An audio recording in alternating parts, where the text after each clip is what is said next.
প্রিয় দর্শক, আসসালামু আলাইকুম। আপনাদের প্রীতি ও শুভেচ্ছা জানিয়ে শুরু করছি নতুন আজকের আরেকটি প্রতিবেদন। আপনারা দেখতে পাচ্ছেন আমাদের সামনে এক ফুটফুটে সুন্দরী বোন দাঁড়িয়ে আছে।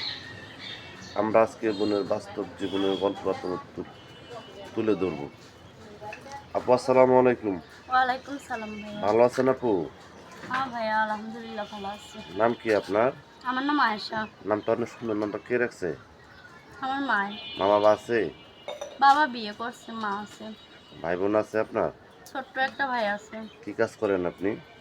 আমি দোকানে কাজ করি, টেলার্সের কাজ। সম্পূর্ণ সেলাই, কাজ সম্পূর্ণ কাজ আপনি জানেন?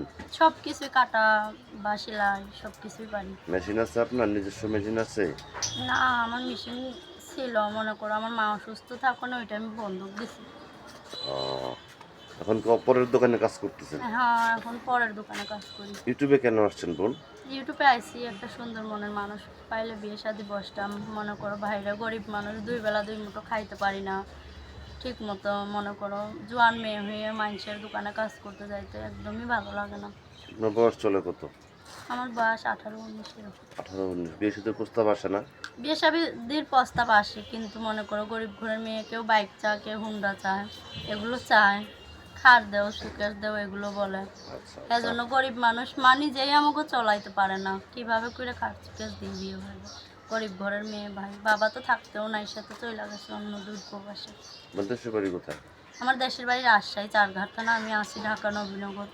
আমার বাবা আমার সৎ মাকে নিয়ে ওইখানেই থাকে। আমি আমার মাকে নিয়ে এখানে চলে আসি আমার নানু বাড়িতে। আচ্ছা আচ্ছা। এখন কিভাবে জানলেন ইউটিউবে মনের মানুষ পাওয়া যায়? কিভাবে জানলাম, অনেকে বলতাছে, সেজন্য আমি আইছি। এর আগেও আমি একটা প্রতিবেদন করছিলাম, কিন্তু খারাপ মন্তব্য নিয়ে কথা বলে বলে আমি ফোন রিসিভ করি না ভাই, আমার অনেক খারাপ লাগে। আপনাদেরকে আমার অনুরোধ, খারাপ মন্তব্য নিয়ে কেউ কথাবার্তা বললেন না ভাই। যে সুন্দর মনের মানুষ চাইবেন সেই যেন আইসেন ভাই, আমার জীবনে এইটুকুই চাই। খারাপ বিষয় কথা আমার ভালো লাগে না। আপনি কার কাছে বলতে চান দর্শকদের উদ্দেশ্যে? হ্যাঁ, আমি একটা কথাই বলতে চাই। জানি না, আমি আগে প্রতিবেদনটা করছিলাম, অনেকে খালি ফোন দিয়ে বলতেছে যে তোমার ইমো নাম্বার দাও, কিন্তু আমার কাছে তো আমার ইমো নাম্বার নাই। আমার এই ছোটো বাটাম সেটটা আছে। আমার ইমো মোবাইল আছে, দোকানে আমি ঠিক করতে দিয়ে আইছি। কেউ যদি এনে দিতে পারে তাহলে তার লগেই আমি ভিডিও কলে কথা বলতে পারবো। এটা আমার সত্যি কথা ভাই, এটা আমি মিথ্যা বা ধোঁকাবাজি করতে আসি নাই।